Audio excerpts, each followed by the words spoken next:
Hello, and thank you for your attendance at this week's Idaho Transition Institute.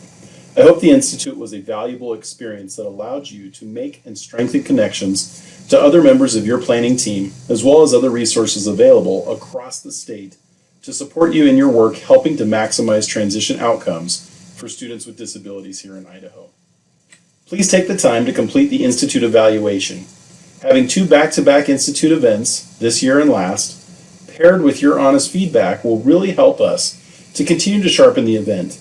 Let us know what worked well and needs to be kept, and any ideas you may have on how the Institute could be better.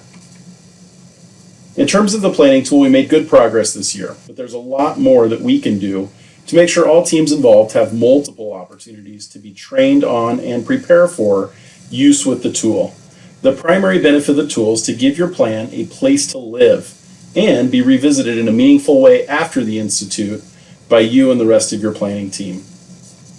For our Idaho State Plan, which I am happy to share with anyone interested, we build this every year in the tool, and the end result is a PDF, in which form I appreciate because it's somewhat a little bit less distracting to look at when you are done, minus all the buttons, etc. that are inside the planning tool. This PDF is great because every month I'm able to pull it up with other members of the planning team as we meet via Zoom to assess our progress on the defined activities and keep ourselves accountable to the due dates. After these meetings, another great feature of the tool allows me to go back in and update our progress. I'm able to mark items complete or revise them altogether if our focus shifts, and even perhaps canceling an activity, something that we thought was a really good idea, but perhaps just weren't ready for, or there's some smaller pieces that need to come first.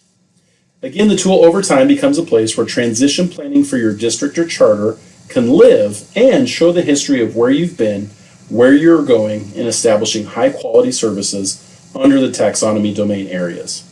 This history can be especially valuable over time as team members may change or things ebb and flow otherwise across your organization.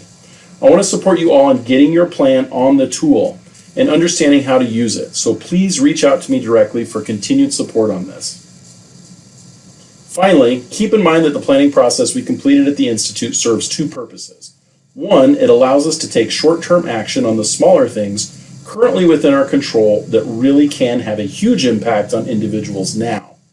And two, it also helps us identify and begin the process of moving those larger, systemic, perhaps slow-moving changes and improvements that we can make in our services and programs as a whole over time, but really take that time to develop the inclusion of other leaders and or stakeholders. But both of these types of change are important. For example, Lake Superior is a huge body of water. It would take a long time to drain or change it. But in the middle of Lake Superior, there is a large island, and it has a lake in the middle of it as well. Still, big water, but a little bit more manageable. In the middle of this lake, there is another island, and guess what? That smaller island has a large pond on it. And in the middle of that pond is a large rock. This rock has a hole in it which sometimes collects water, a very manageable amount of water. So, please do what you can now to impact the big and the small.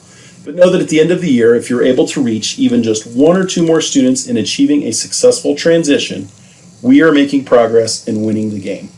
Thanks for all your do and your participation in the Institute. We look forward to hearing your feedback.